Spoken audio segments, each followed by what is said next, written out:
Menurutku, menulis itu nggak cuman soal ngerangkai kata, tapi juga soal mengekspresikan diri sendiri. So, this is a letter for you yang ngerasa nggak punya siapa-siapa atau tempat untuk berbagi cerita. Mungkin ada orang-orang yang berpikir kalau nulis itu cuman soal ngerangkai kata, atau kalau enggak ya cuman ngetik-ngetik gak jelas di keyboard atau mungkin di HP, di laptop dan lain-lain sebagainya.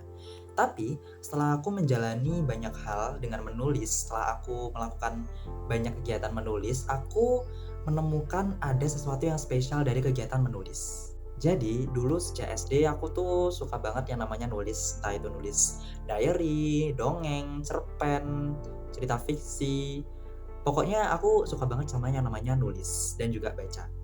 Biasanya aku nulis dongeng di buku tulis habis nonton film atau kartun. Jadi kadang cerita-cerita atau dongeng-dongeng yang aku tulis di buku tulis tuh terinspirasi atau aku adaptasi dari film atau kartun yang habis aku tonton.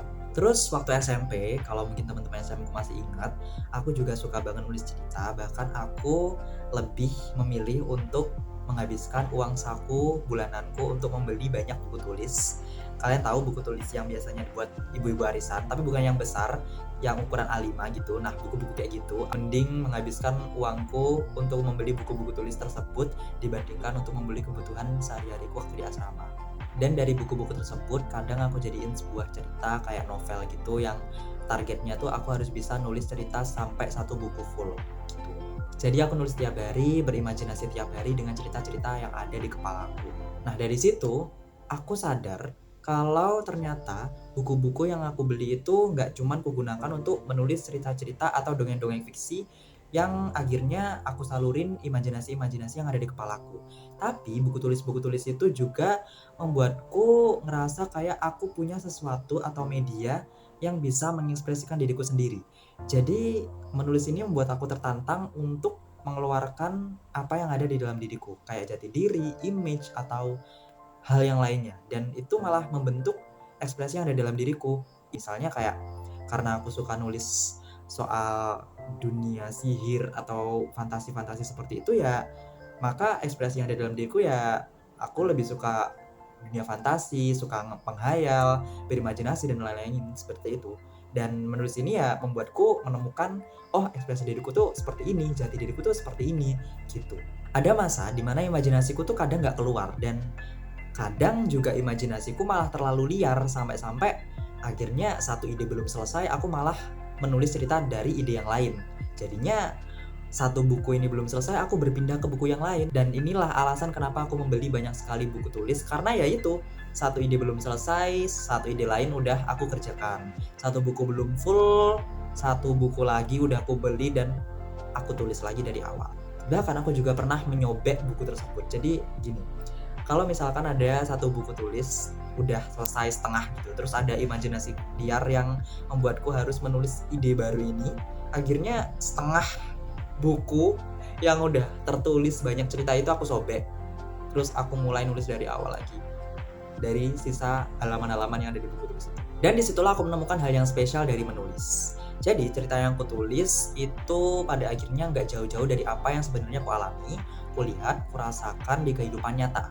Kadang ada masa dimana aku tuh ngerasa nggak bisa menceritakan 100% cerita-cerita bermasalah yang ada di kepalaku kepada semua orang.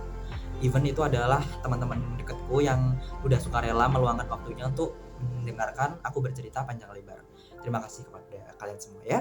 Jadi ada beberapa persen yang ternyata masih kusimpan sendiri, kusimpan di kepala sendiri. Terus aku berpikir berkali-kali apakah cerita ini harus ku konsumsi sendiri atau kuceritakan kepada teman-temanku gitu. Karena di sisi lain kalau aku mengonsumsinya sendiri itu akan membuat kepalaku overload, burnout, kepikiran, dan bahkan aku sampai nggak bisa tidur malam-malam. Tapi kalau aku ceritakan kepada semua orang termasuk teman-temanku, aku ngerasa kayak ada sesuatu atau perasaan yang nggak enak, terus kemudian aku takut ngerepotin mereka dan lain sebagainya, kayak gitu. Terus akhirnya aku nyoba buat nulis. Aku keluarkan semua yang ada di kepalaku dan aku jadiin itu sebuah tulisan, entah itu dalam bentuk puisi, lirik lagu, cerpen, dongeng, dan lain sebagainya. Dan itu malah membuatku merasa lebih lega dan membuatku merasa ingin mengeluarkan semua yang ada di kepalaku dan juga ada di dalam hatiku. Entah itu keluh kesah, entah itu marah, rasa sedih, ketakutan, semuanya. Bahkan kadang tanpa sadar aku malah oversharing gitu. Jadi yang awalnya aku nggak bisa bercerita 100% tentang cerita itu, aku malah lebih dari 100% gitu loh. Dan akhirnya aku ngerasa lebih lega, damai, atau bahkan kayak beban di kepalaku itu hilang seketika, hilang semua, sempurna hilang. Karena ya mungkin kegelisahan dan suara-suara yang ada di kepala kita tuh emang butuh dikeluarin, tapi kita nggak punya cara untuk mengeluarkan hal tersebut. Jadi, kita harus menemukan cara gimana caranya suara-suara atau cerita-cerita bermasalah yang ada di kepala kita ini bisa kita keluarkan tanpa melukai atau membuat diri kita kurang nyaman gitu. Menurutku, bercerita soal diri sendiri itu nggak mudah. Kita butuh waktu, kita butuh tenaga, kita butuh emosi, dan itu nggak langsung datang gitu aja. Kita emang punya banyak orang yang mungkin merelakan diri untuk mendengarkan cerita-cerita kita, merelakan waktu luang mereka, dan kita harus berterima kasih kepada mereka yang mau menjadi pendengar yang baik.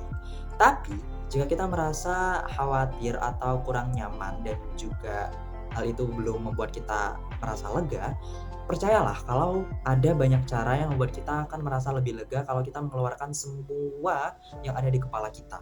Nggak usah yang cepet-cepet, nggak usah yang gerusa-gerusu, kita harus pelan-pelan aja.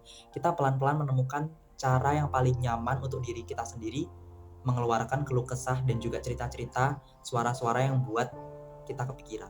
Misalnya, kita bisa bikin jurnal harian, terus diary, terus kita mencoba untuk mengekspresikan diri kita yang lagi burnout itu ke dalam sebuah lirik lagu, atau kalian juga bisa cerita ke diri kalian sendiri waktu mau tidur.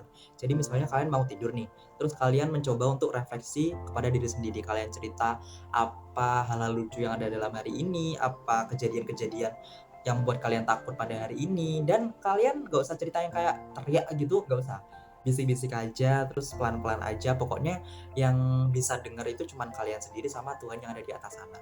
Dan kalian juga harus ingat kalau Tuhan yang Maha Mendengar itu akan selalu mendengarkan semua cerita kalian. Jadi waktu kalian sembahyang, habis ibadah atau habis sholat, kalian bisa cerita berkeluh kesah kepada Tuhan yang ada di atas sana. Tuhan akan selalu mendengarkan dan membuat kalian merasa lebih lega. Jadi apa?